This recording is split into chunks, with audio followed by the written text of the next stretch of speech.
I am Lieutenant General Charles Lord Cornwallis, Commander of His Majesty's forces here in the Southern Provinces.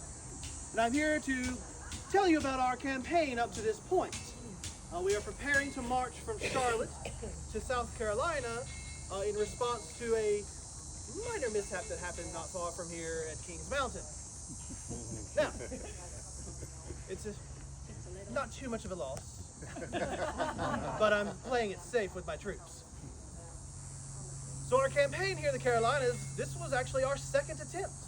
My first entry into this war was in Charleston in 1776, when we attempted to take Charlestown for the first time. Unfortunately, there was an incomplete palmetto fort Fort Sullivan that prevented our navy from getting to its position, so we had to abandon the campaign. And then we moved our campaign up to New York, where we quickly and swiftly took it. It remains our headquarters to this point. But by 1779, the war up in the northern provinces has stalemated. The rebels under Mr. Washington are in New Jersey, and our commander, Sir Henry Clinton, is in New York. At that point, I'm actually in London, dealing after the death of my wife. So I plan after that to return to the war. At the same time, we gather news of a new plan. Lord Germain, Secretary of the Colonies, has drafted what they call the Southern Strategy. The plan is to move a bulk of our forces to the southern provinces, establish a holding post at Charlestown, amass a large loyalist force, because the Carolinas was a predominantly loyalist region. Amass that force, have it trained, and then move the main army and the loyalists through the Carolinas, through Virginia, then eventually surround the Continentals up north in a two-pronged attack, an army from the south, and Clinton moving his forces from New York. Now, 1778, we take Savannah, Georgia. 1779, the Continentals and the French try to take it back, but fail miserably, allowing us to use that as a staging ground for when my forces and Clinton's forces arrive in Savannah in late February, early March of 1780. From there, the Navy under Mary Arbuthnot will head by sea towards Charlestown, the Army by land. And we engage in a few small battles here and there, Stono Ferry, Gibbs Plantation. The rebels did not make it easy for us. They did not want us getting near Charlestown. But late March, we arrive around Charlestown and we start digging siege lines. We plan to besiege the city, and by the beginning of April, we start bombarding the city with both solid and explosive shot. It gets to a point where it's so bad that General Clinton actually has to tell some of our artillerymen, "'Tis absurd, impolitic, and impolite to burn down a town in which you plan to occupy." The siege lasts for 45 days. Now, after the first few days of bombardment, we send a letter to the rebel commander, Benjamin Lincoln, to surrender. Of course, he says no. So we continue the bombardment. But after we intensify the bombardment, by early May, he decides they've had enough, and he asks for surrender terms. Now, he asks for what are called the honors of war, which means his troops can march out of Charlestown flying their colors, playing their tunes, carrying their muskets, and just be sent home as prisoners. General Clinton says no. His only terms are total surrender, which means we capture their weapons, their colors, their officers will be paroled, their troops will be put into prison hulks in Charleston Harbor, or some held in the basement of the old Exchange building in Charlestown. On May 12th, Lincoln surrenders his force. We learn that coming from Virginia is another Continental force under a guy named Abraham Buford. Buford is trying to resupply Charlestown, but when he finds out it's fallen, one smart move the rebel could make was to start retreating. Well, we decide to send probably our most apt cavalry officer, Bannister Tarleton, Lieutenant Colonel of the British Legion, to take out that Continental force. He arrives from Charlestown right near this area at the border of the Carolinas in 3 days. When he arrives, Buford has a force of roughly 500 to 600. Tarleton a rough of about 300 to 400. He sends a letter to Buford asking him to surrender. Buford does not, forms battle lines, and the Legion will charge the Continentals, forcing them to break, eventually surrounding them and capturing the bulk of them. Only a handful escaping, Buford included. At that point, there are no main Continental forces in the Carolinas for us to deal with. Clinton returns to New York and leaves me in sole command of His Majesty's forces here in the Carolinas. One thing he does do before he leaves is appoint Major Patrick Ferguson, a Scottish officer under my command, as inspector of the Loyalists in the Carolinas. Ferguson's orders are to start recruiting and training that Loyalist force. And he amasses a sizable force of almost 1,200. He's sent out into the upcountry, and I start having supply depots set up throughout South Carolina. Our two most key ones, a force at Camden, South Carolina, and another force farther into South Carolina at 96. Between that, we have smaller supply depots like Rocky Mount, Georgetown, Fort Watson, with plans to, as I move the Army through South Carolina into North Carolina, we keep a strict supply chain from Charlestown to wherever the main army will be. We arrive at Camden in 3 days. I didn't let my men really stop. We arrive at Camden. We now have a force of a little over 2,100, and we start moving towards Gates, who simultaneously is moving toward us. Early in the morning of August 16th, our forces bump into each other. Skirmish briefly, but all of us realize, you know what, it's not smart to fight in the middle of the night. Let's wait till morning. We form our battle lines. Now Gates is a former officer of His Majesty's Army. He fights using those same tactics. So he sets up his troops in the traditional sense. His worst troops on his left, his best on his right. So on his left flank are his militia, most of which who had never seen a battle. On his right flank are his Continentals of the Maryland and Delaware line, with artillery spaced between his sections. Now I am a British officer. I set my forces up in the exact same way. I put the Volunteers of Ireland and my provincial forces on my left, and my top regiments, Webster's Brigade of the 23rd and 33rd Foot, on my right. When the battle commences, it commences with an artillery duel. The first shot from the American gun actually takes and causes half of our casualties. The artillery duel ends, Webster starts moving forward and realizes he is up against militia. Now Webster is a pretty bright officer, realizes I'm not going to waste ammunition, and orders his men to bayonet charge the militia.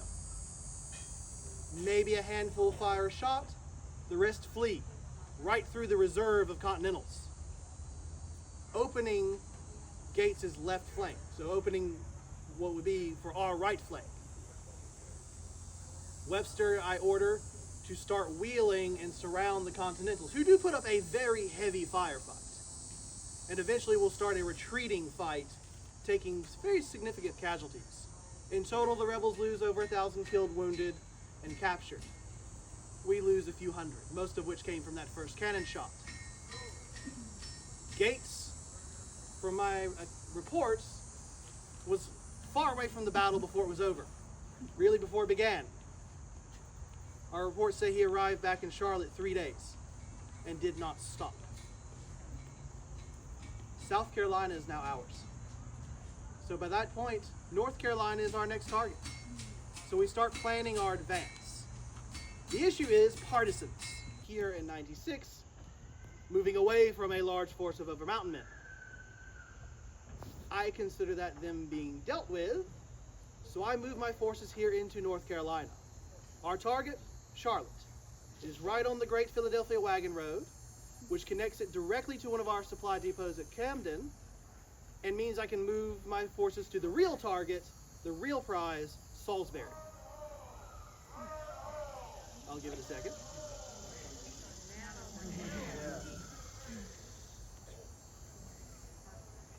Maybe. I'll wait till they fire. At least they're warning us now. That wasn't too bad. That was good. Not bad. So I start moving my forces towards Charlotte. Now there's a rascal from this region called William Richardson Davy who I hear might be here this afternoon, who is deciding he doesn't want to make it easy for us. He sets his forces up in Charlotte. Now, the advanced force I send into Charlotte will be the British Legion, temporarily under the command of Major George Hanger. Tarleton, like several of my other officers, has fallen ill, so he is not physically able to command. Hanger's orders: move into the settlement quickly, kind of scope it out, and make sure it's safe for the main force to march in. When he arrives, Davy has his forces hidden under the courthouse. They attack, we charge, and push 3 times, eventually pushing the rebels out of Charlotte. By that point, I now occupy Charlotte. Things don't go as planned. I run out of supplies within a few days, so I have to start sending foraging parties out. Anytime I move my forces out of Charlotte, they are immediately attacked by Davy's force. I've come to realize that I may have stirred up a hornet's nest in this forsaken province. Then we get the worst news. On October 7th, that rascally group of Overmountain men had caught up with Major Ferguson at a place called King's Mountain, only a day's march from my position at Charlotte. And he's soundly defeated, Ferguson himself falling in the battle. My entire army's left wing is now gone. Now, some people try to say that I retreated out of fear. No. I made a tactical decision to move out of North Carolina, knowing there's a force of about 1,000 crazy mountain men not far from me. I can beat them, but I don't want to risk it. I don't want to risk my troops in a prolonged fight that could cause heavy casualties. So I order my forces to leave Charlotte after only being in the city for 2 weeks, and we retreat to Winnsboro, which is our plan now as we're beginning that retreat. Hopefully we will make it back to North Carolina. Rumor is Gates is being removed as commander. First sensible thing the rebels have done the entire war. And being replaced with, this rumor I hope is not true, Nathaniel Greene. I fought against him several times and he is an apt officer. But we'll see how it goes. Are there any questions that you all have about our campaign at this point? What was the entire length of your campaign? From when to when? This part of the campaign started late May 1780 after taking Charlestown, and this is now October of 1780. Going a little ahead in time, I will stay in the Carolinas until March of 1781. That's when I'll retreat. I'll move my forces into Virginia after the Battle of Guilford Courthouse. Other questions? Can you tell us about the Battle of Guilford Courthouse? I'll skip ahead in time a little bit. So Guilford Courthouse, that is the crowning battle of this campaign. It is the largest we fight. Greene at this point has a force of about 4,500 Continentals and militia.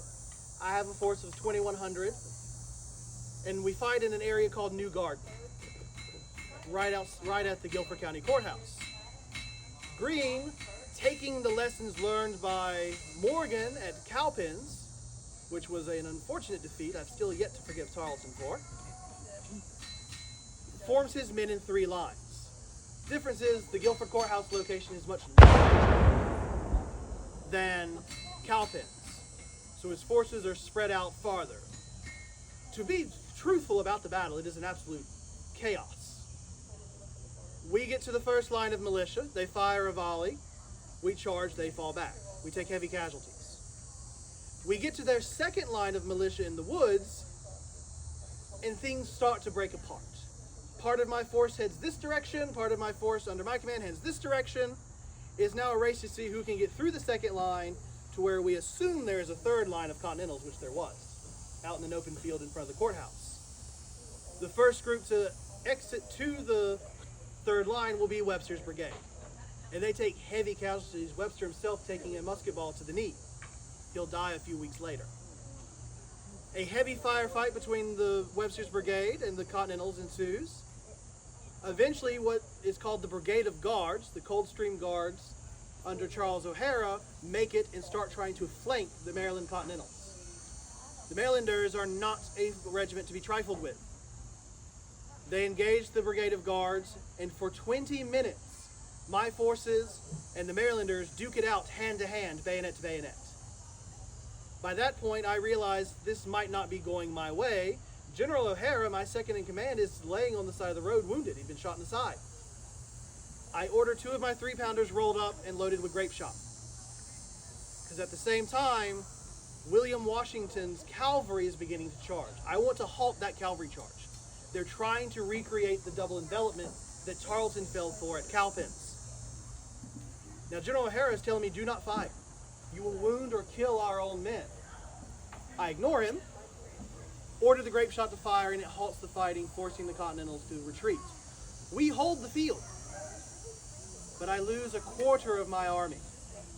At that point, I realize I am done with this hornet's nest. There's a force of brand new British troops in Virginia under the command of William Phillips, and a name you may know, he used to be one of you, Benedict Arnold. I arrive in Virginia, I send Arnold away because, to be honest, none of us trust the man. He betrayed his side, who's to say he won't do it again? Especially if, although Washington is saying if he ever caught Arnold, he'd cut off the leg wounded at Saratoga and bury it with honors and hang the rest. Most of us were happy to help him with that, especially after the loss of the good Major John Andre. But we move into Virginia, and eventually I find my place at a little place called Yorktown, which I don't like to talk about. Any other questions? That took place here happened before or after the Battle of Ramsar's Mill? Battle of Charlotte is after. So Ramsar's Mill is one of those little partisan engagements. I had another Tory force forming under John Moore. It didn't go as planned. I didn't have high hopes in the man anyway. But his forces taken out by local militia under Griffith Rutherford, John Locke. That's June 1780. Then there's another partisan battle in July called Williamson's Plantation. You may commonly hear it called Huck's Defeat. Another officer of the British Legion, Christian Huck, a captain, much better lawyer than officer, if I might say, gets defeated and Huck himself killed in another partisan battle near Rocky Mountain in South Carolina. Then the British Legion gets defeated another time at Hanging Rock near Camden, and then the main force toward Camden starts moving, and we have the Battle of Camden. Other questions? But As much as I don't want to, I would have to agree. what, with hindsight, what do you think, what would you rather have happened to avoid Yorktown? Is there anything that could have happened? With the way Greene engaged my forces, this is my own fault. I should have been more tactical after Cowpens. I will be honest that my ultimate goal was to crush the Continentals at any means necessary and may have pushed my troops too far. At Ramsar's Mill, we burn our baggage. My troops were not too happy that I burned the extra rum rations. But more tactical thinking, we played into Greene's plan, unwillingly. To prevent Cowpens, I would have marched the troops myself. We might have actually not been defeated. Tarleton, being a young officer, his common sense doesn't stick around often when he's on the battlefield. He fell into Morgan's trap fairly easily, and due to Tarleton, I had to get a new sword. When he told me about the battle, I was leaning on my sword and it snapped in half. But more tactical moves on my part, and I wish I had caught on to Greene's plan quicker than I did. By the time I did, it was Guilford Courthouse and it was too late. That's the only way my men did it. I threw my stuff in the fire first. I would have never called a coat a horse blanket, although if the one in that image was a horse blanket. But the campaign of Francis Marion is depicted fairly accurately. That Swamp Fox was an issue. Another thing Tarleton failed to do was capture him. Also, we would have never burned down a church full of people. That is, we might burn a building down with the people outside watching it. Tarleton would. But senseless casualties are not our goal. That's why most of our battles are fought outside of towns. We don't want civilian casualties. Might I add, the Battle of Charlotte was Davies' fault.